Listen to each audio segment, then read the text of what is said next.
So another question that often comes up is, how do you find a good tenant? How do you create a good lease agreement? And there's a lot of variables in those questions, but to streamline it, these are at least some thought processes. Number one, with tenant screening, you go on Zillow, you post your house, you post it at a reasonable rate. You have to look at comps in the neighborhood and see how much it's worth. And then by default, people are going to start applying. When you get these applications, you get a complete credit history and a complete criminal background. So you get to see the credit score, you get to see a criminal background, and so forth.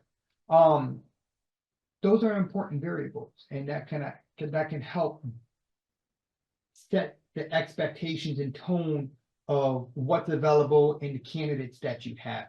There are certain things that you can require. You can require a certain income requirement that they have to show proof of, and you can also require a certain credit score. Again, usually if someone has 4x the income and an excellent credit score, those are good signs that they generate an income where they can at least pay rent every single month, and you don't have to worry about them paying for rent. Also, it'd probably be wise for me to say that every state, it might be a little bit different. I can't speak for every state. So once you start going down this rabbit hole, just double check everything, make sure it's legal. But from a Florida standpoint, you can put this there. I don't want to assume it's a universal thought, but double check where you are. If it is, consider adding those as prerequisites.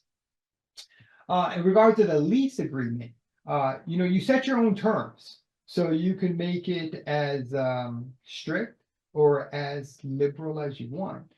Some things that I put in there is that I require everyone to have renter's insurance. I require you to have $1 million in coverage.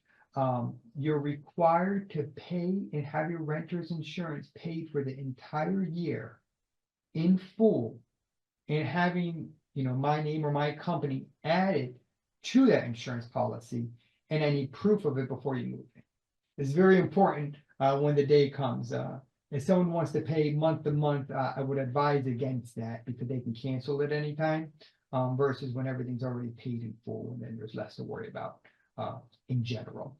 Also, you can put on there that you want to do inspections, with just 24 hours notice. So you have to respect people's privacy, but if you say, hey, it's Monday and you want to come out, Wednesday, just give them 24 hours notice, and that's in your contract, and so forth. So usually, you cater the lease agreement to your needs as well.